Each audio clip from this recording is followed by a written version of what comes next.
Hello all, welcome to day 2 in Andaman.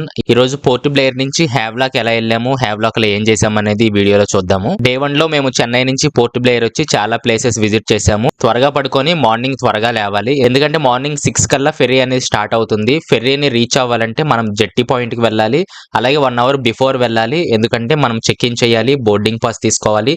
Airport లో ఎలాగైతే చేస్తామో సేమ్ ప్రాసెస్ అంతా కూడా జెట్టి దగ్గర చేయాలి. పోర్ట్ బ్లేయర్ లో మేము తీసుకున్న గవర్నమెంట్ గెస్ట్ హౌస్ ఇదే.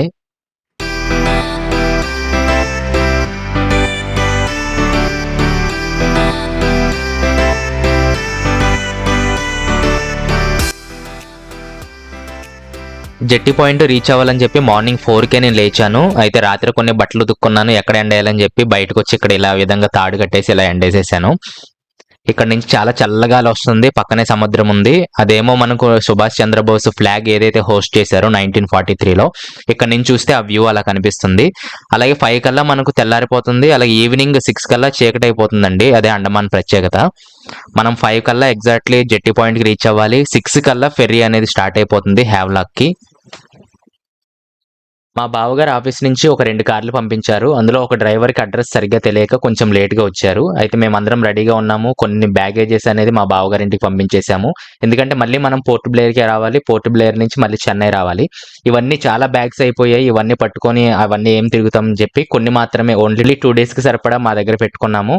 అలాగే 5:30 కల్లా జెట్టి పాయింట్కి అయితే మేము రీచ్ అయిపోయాము. చాలా సెక్యూరిటీ హైగా ఉంది, ఎందుకంటే ఇక్కడ పోర్ట్లు అనేది చాలా ఫేమస్. అన్ని సరుకులన్నీ కూడా మనకు చెన్నై నుంచి, కోల్కతా నుంచి, ఇక్కడ నుంచి రావడం జరుగుతుంది. సిమెంట్, ఇసుక, కన్స్ట్రక్షన్ కి సంబంధించి ఈవెన్ కరేపాకుతో పాటు మనకన్నీ కూడా ఈ పోర్ట్ నుంచే వస్తాయి, చాలా పెద్ద ఓడల దగ్గర నుంచి. కాబట్టి చాలా హైట్ సెక్యూరిటీ ఉంది. మెయిన్ గేట్ దగ్గర మనకు ఆర్మీ వాళ్ళందరూ ఉంటారు. మన ఫోన్ లో ఉండే టికెట్స్ వాళ్ళకి చూపిస్తే తప్ప లోనికి అలౌ చేయరు. నేను మార్నింగ్ 6కే ఫెర్రీ బుక్ చేశాను, తక్కువ రేట్ వస్తుందని చెప్పి, అలాగే ఎవరు ఉండరని చెప్పి. కానీ చాలా మంది ఉన్నారు. మన ఆధార్ కార్డు అలాగే టికెట్ అనేది మనం చూపించాలి, దాన్ని వెరిఫై చేస్తేనే లోనికి అలౌ చేస్తున్నారు. లోన మనము వీడియోగ్రఫీ, ఫోటోగ్రఫీ ఏమీ తీసుకోకూడదు. మనం పోర్ట్ లో ఫెర్రీ రీచ్ అయ్యేంత వరకు కూడా మనం ఏమి తీసుకోవడానికి ఉండదు. అందుకే ఈ వీడియోస్ ఏమి తీయలేకపోయాను నేను. ఫైనల్లీ ప్యాసింజర్ టెర్మినల్ దగ్గరికి అయితే వచ్చాము. ఇక్కడ ఫెర్రీని చూడగానే చాలా ఎగ్జైట్ అయ్యాను నేను. చాలా చిన్నగా కనిపిస్తుంది కానీ సుమారుగా అందులో 250 మంది వరకు పడతారు. మన బ్యాగేజ్ అంతా కూడా ఆ ఫెర్రీ బ్యాక్ సైడ్ అయితే స్టోర్ చేస్తారు. మనతో ఒక 7 kg బ్యాగ్ అయితే తీసుకెళ్లొచ్చు. మన బ్యాక్ సైడ్ ఏమో మన చెక్ ఇన్ ఇవన్నీ కూడా చేసాం కదా, అక్కడ నుంచి బయటికి రావడం జరిగింది. అలాగే ఎక్కడ పడితే అక్కడ నిల్చొని ఫొటోస్ తీయనివ్వరు అసలు. మనం క్యూ లైన్ లో నిల్చొని డైరెక్ట్ గా ఫెర్రీలోకి వెళ్ళిపోవాలని వాళ్ళు చెప్తా ఉంటారు. మార్నింగ్ 5:45 అవుతుంది, కానీ ఎంత క్లియర్ గా అప్పుడే తెల్లారిపోయిందో చూడండి. అయితే ఫుడ్ మార్నింగ్ కాబట్టి మేమేమీ తినలేదు. ఫుడ్ తినకపోవడానికి మరొక కారణం ఏంటంటే ఫెర్రీలో చాలా కడుపు తిప్పుతుంది, కళ్ళు తిరుగుతాయి, వాంతులు కూడా అయిపోతాయండి. ఆ భయం కూడా నాలో ఉంది. ఫైనల్లీ ఫెర్రీలోకి వచ్చేసాము. ఈ ఫెర్రీ ఎలా బుక్ చేసుకోవాలి, అలాగే 1 డే బిఫోర్ మనం సీట్లు ఎలా సెలెక్ట్ చేసుకోవాలి అనేది నెక్స్ట్ వీడియోలో చెప్తాను.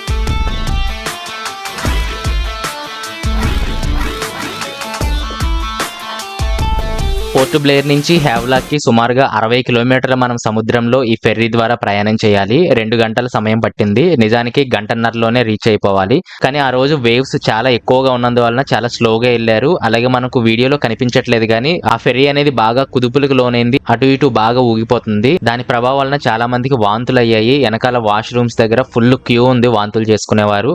అలాగే మార్నింగ్ సెన్సేషన్ ఎక్కువగా ఉంటుంది, అలాగే సీ సిక్నెస్ కూడా ఎక్కువగా ఉంటుంది. కాబట్టి వాళ్ళు వామిట్ బ్యాగ్స్ అనేది ఇస్తారు. ఒకవేళ మనకు వాంతులు వచ్చినట్లయితే ఇమీడియట్ గా అందులోనే వాంతులు చేసుకోవడానికి. నేను 1 గంట పాటు మేనేజ్ చేశాను కానీ నా వల్ల కూడా అవ్వట్లేదు, తల తిరుగుతుంది, వాంతులు వచ్చేటట్లుగా అవుతుంది. మా రిలేటివ్స్‌లో చాలా మంది నిద్రపోయారు. కానీ శాన్విత, నేను ఇద్దరం కలిపి టోటల్‌గా మొత్తం ఆ ఫెర్రీ అంతా తిరిగేసాము.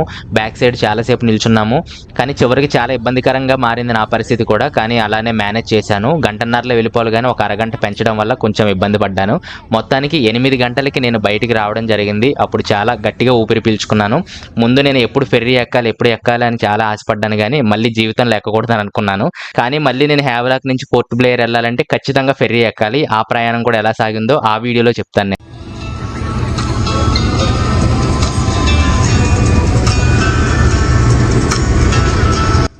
మా డాడీకి మాత్రం సీ సిక్నెస్ ఏమీ రాలేదు. హ్యాపీగా కాఫీ తాగారు.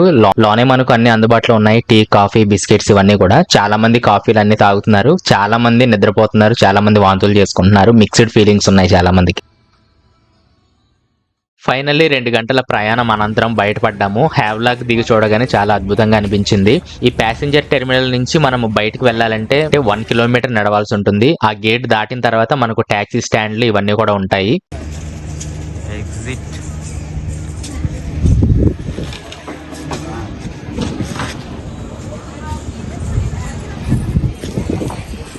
హ్యావ్లాక్ అనేది చాలా చిన్న ద్వీపం, అలాగే బ్యూటిఫుల్ ద్వీపం. ఎందుకంటే క్రిస్టల్ క్లియర్ వాటర్ ఇక్కడే ఉంటాయి.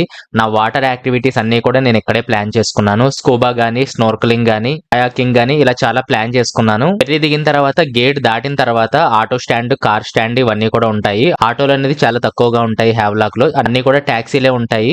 అయితే మా బావగారి ద్వారా ఒక హోటల్ బుక్ చేసాము, పానికో రిసార్ట్ అని చెప్పి. దాని డీటెయిల్స్ కావాలంటే డిస్క్రిప్షన్ ఇస్తాను. డైరెక్ట్ గా వాళ్ళకి కాల్ చేసి మీరు బుక్ చేసుకోవచ్చు. మనం 2 నెలల ముందు నుంచే హోటల్స్ అనేది హ్యావ్లాక్ లో బుక్ చేసుకొని వెళ్ళాలి. అయితే మేము వన్స్ గేట్ దాటిన తర్వాత బిట్టు బాయ్ అని చెప్పి ఒక ఆయన పరిచయం అయ్యాడు. ఆయన దగ్గరకు వచ్చి ఏమేమి కావాలి, మా సర్వీసులు అన్ని ఇలా ఉంటాయని చెప్పి ఎక్స్ప్లెయిన్ చేశాడు. అయితే మేము ఎవరిని నమ్మదలుచుకోలేదు. కానీ ఎందుకు నమ్మామో తెలియదు కానీ మొత్తానికి బిట్టు బాయ్ ని చాలా బ్లైండ్ గా నమ్మేశాము. అప్పటికి నాకు తేడా కొడుతుంది, ఈయన మోసం చేస్తాడా లేదా సక్రమంగా చేస్తాడని చెప్పి. కానీ చాలా హెల్ప్ చేశాడు బిట్టు బాయ్. తర్వాత అండమాన్ లో చాలా మంది చాలా హెల్పింగ్ నేచర్ కలిగి ఉంటారు. దానికి కారణం ఏంటని అడిగితే ఇదంతా కూడా ద్వీపాల సమూహాలు కాబట్టి పారిపోవాలంటే ఖచ్చితంగా ఏరోప్లేన్ లోనే వెళ్ళాలి, అలాగే ఓడల్లోనే వెళ్ళాలి. మనం ఒక కంప్లైంట్ పోలీస్ స్టేషన్ లో రేస్ చేసినట్లయితే ఈజీగా వాళ్ళని పట్టుకుంటారని చెప్పారు. అందుకని ఇక్కడ క్రైమ్ రేట్ కూడా చాలా తక్కువ. పారిపోవడానికి ఎలాంటి మార్గాలు ఉండవు. కాబట్టి వాళ్ళు మనల్ని మోసం చేసినా ఈజీగా దొరికిపోతారని చెప్పి ఎవరు మోసం చేయరండి. చాలా పద్ధతిగా ఉంటారు. అది అండమాన్ లో నాకు చాలా బాగా నచ్చింది.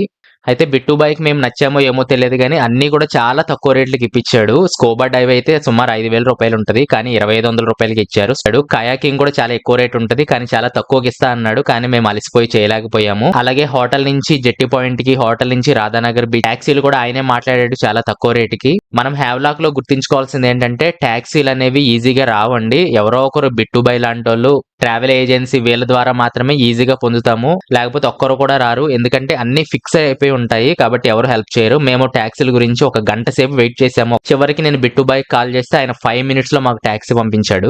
ఇలాంటి చిన్న చిన్న పాయింట్స్ అన్ని కూడా మనకు హ్యావ్లాక్ లో చాలా ఉపయోగపడతాయి. తర్వాత ఎప్పుడైతే గేట్ దాటేసామో ఒక మినీ బస్ మాట్లాడి మా 11 మందికి హోటల్ దగ్గరికి పంపించాడు చాలా తక్కువ రేటుకి. అలాగే మా మమ్మీ ఫోను ఆ వ్యాన్ లో మర్చిపోయాము. సుమారు 2 గంటల తర్వాత గుర్తొచ్చింది. అయితే వెంటనే బిట్టు బాయ్ కాల్ చేస్తే ఆయన 5 మినిట్స్ లో పట్టుకొని వచ్చి మాకు ఇచ్చాడనమాట. వాళ్ళు ఎంత నిజాయితీ పరులు అనేది అప్పుడు అర్థమైంది. Onion dosa 120 rupees, 2 litre. అండమాన్లో ఎక్కడైనా సరే ఓన్లీ 2 లీటర్ బాటిల్స్ అవైలబుల్గా ఉంటాయి.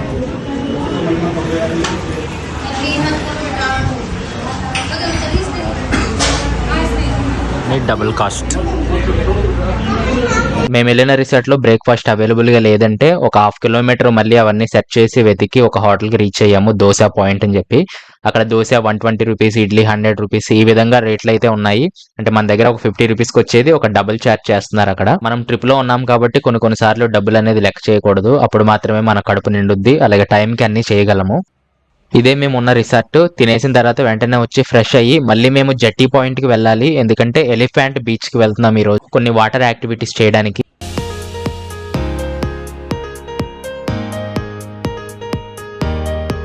హోటల్లో ఫ్రెష్ అయిన తర్వాత మళ్ళీ బ్యాక్ టు జెట్టీకి వచ్చాము. ఇది మెయిన్ జెట్టి కాదు, జెట్టి గేట్ ఉంటది కదా, గేట్ లెఫ్ట్ సైడ్ స్మాల్ జెట్టి ఉంటది. ఇది ఎందుకు ఫేమస్ అంటే ఇక్కడ ఎలిఫెంట్ బీచ్ కి చాలా మంది వస్తారు. హ్యావ్లాక్ వెళ్ళే వాళ్ళు ప్రతి ఒక్కరు కూడా ఎలిఫెంట్ బీచ్ అనేది ఖచ్చితంగా వస్తారు. ఎందుకంటే ఇక్కడ వాటర్ యాక్టివిటీస్ అన్ని ఉంటాయండి. స్నోర్కలింగ్ మెయిన్ గా ఉంటుంది.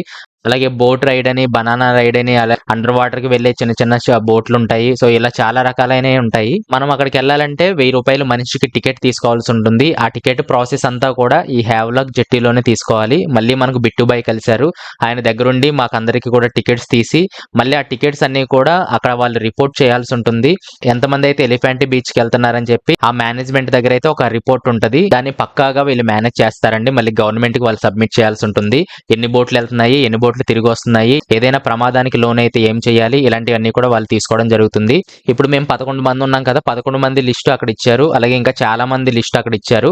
వీళ్ళందరినీ కలిపి ఒక మిక్స్డ్ గ్రూప్ గా ఒక్కొక్క బోట్ కి 10 మందిని కేటాయిస్తారు.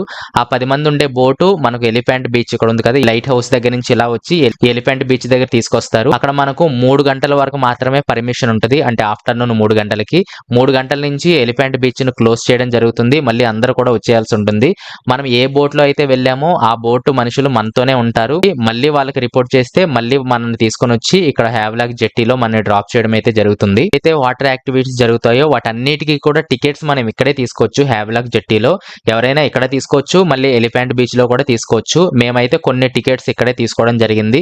వీళ్ళు ఏం చెప్తారంటే ఒకవేళ మీరు అక్కడ నచ్చకపోయి చేయకపోతే ఏవైతే టికెట్స్ తీసుకున్నారో 100% రీఫండ్ ఇచ్చేస్తామని అయితే హామీ ఇస్తారు. మీరు వెళ్ళినప్పుడు అలా అదే విధంగా చెప్పినట్లయితే హ్యావ్లాక్ జెట్టి పాయింట్ లోనే టికెట్స్ అన్ని కూడా మీరు పర్చేస్ చేసుకొని వెళ్ళొచ్చు.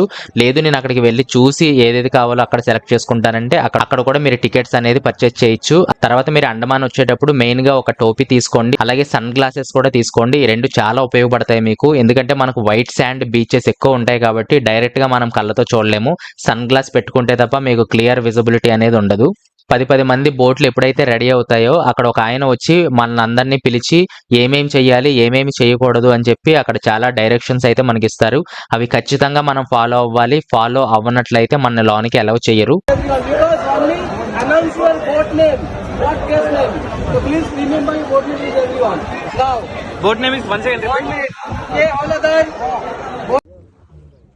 ఫైనల్లీ మన 10 మంది వచ్చేసాము. ఇక్కడ ప్రయాణం చేయాలంటే ఖచ్చితంగా లైఫ్ జాకెట్స్ అనేది వేసుకోవాలి. అది మస్ట్. ఎంత పెద్దోళ్ళైనా ఎంత గొప్పవాళ్ళైనా ఖచ్చితంగా వేసుకుంటేనే బోట్ కదులుతుంది.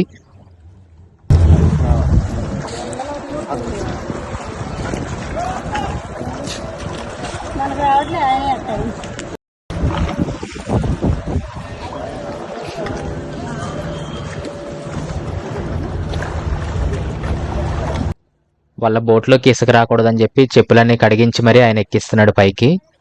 సమయం ఉదయం 11:30 అవుతుంది. ఎండ చాలా గట్టిగానే ఉంది. అంటే 30 degrees వరకు ఉంది.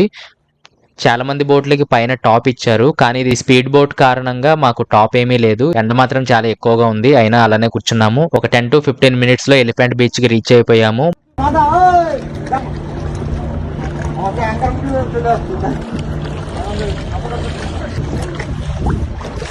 हेलो सर, हेलो सर, हाँ अब आगे जाइए। हाँ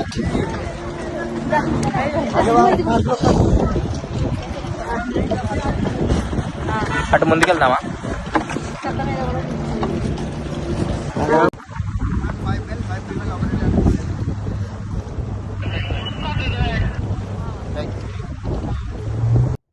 మా బోట్ స్టార్ట్ అయిందని చెప్పి వాళ్ళ హెడ్ క్వార్టర్ కి వాళ్ళు ఇన్ఫర్మేషన్ ఇచ్చారు. మళ్ళీ రాగానే మళ్ళీ ఇన్ఫార్మ్ చేయాలి ఎంతమంది రీచ్ అయ్యారు, ఎంతమంది అక్కడ ఆగిపోయారు అని చెప్పి.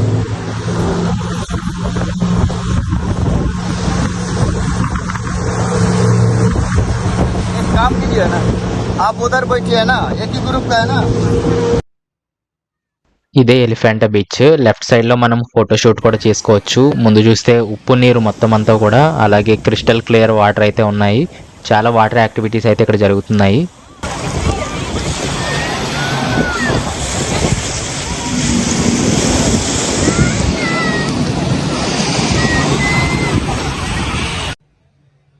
ఇక్కడ మన బ్యాగ్స్ పెట్టుకోవాలంటే ఒక బ్యాగ్ వచ్చి 100 రూపీస్ ఛార్జ్ చేస్తున్నారు.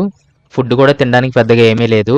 మిక్స్డ్ ఫ్రూట్ పీసెస్ ఇస్తున్నారు. అలాగే అవి కూడా కొంచెం ఎక్కువగానే ఉన్నాయి, 100-150 రూపీస్ అలా. మేము కొన్ని వాటర్ యాక్టివిటీస్ చేస్తుంటే మా మమ్మీ ఇక్కడ మా బ్యాగ్స్ దగ్గర ఇక్కడ నీళ్ళలో కూర్చొని ఉన్నారు. చాలా చల్లగా ఉంది. పెద్ద పెద్ద చెట్లు ఉంటాయి. బ్యాక్ సైడ్ అడవి ఉంది, కానీ మనం లోనికి వెళ్ళడానికి ఎలవ్ లేదు. మన ఎలిఫెంట్ బీచ్ బోట్ టికెట్ 1000 రూపాయలు కదా, అందులో 1000 రూపాయలు ఇంక్లూడ్ 5 మినిట్స్ కాంప్లిమెంటరీ స్నోర్కలింగ్ ఇస్తాము అని అంటాడు. కానీ అది మనకు చేయించరు అసలు.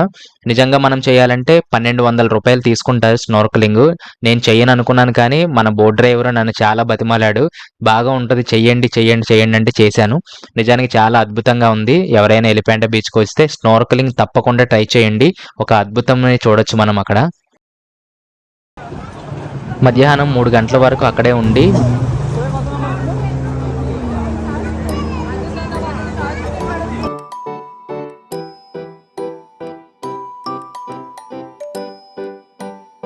మళ్ళీ హ్యావ్లాక్ జెట్టి పాయింట్కి అయితే వచ్చేసాము. మధ్యాహ్నం సరిగ్గా ఫుడ్ తినకపోవడం వల్ల అక్కడ హ్యావ్లాక్ జెట్టి ఏమైనా ఫుడ్ ఉంటుందేమో అని వెతికాము. అక్కడ ఫాస్ట్ ఫుడ్ సెంటర్ కనిపించింది, రేట్ కూడా రీజనబుల్గా ఉంది. అక్కడ కొంచెం ఫుడ్ తినేసి మళ్ళీ బ్యాక్ టు హోటల్ వెళ్ళిపోయాము. హోటల్కి వెళ్ళే దారిలో మాకు ట్యాక్సీలు ఏమి దొరకకపోతే మళ్ళీ బిట్టు బైక్ కాల్ చేస్తే ఇమీడియట్గా ట్యాక్సీ పంపించాడు. ఈవినింగ్ 5 కల్లా మళ్ళీ మా రిసార్ట్కి వచ్చేసాము. కొంచెం నా బట్టలన్నీ కూడా ఉతికేసుకొని, రేపు మార్నింగ్ నాకు స్కూబా డైవ్ ఉంది, 6 కల్లా వెళ్ళిపోవాలి. దానికి కొన్ని అరేంజ్మెంట్స్ చేసుకున్నాము.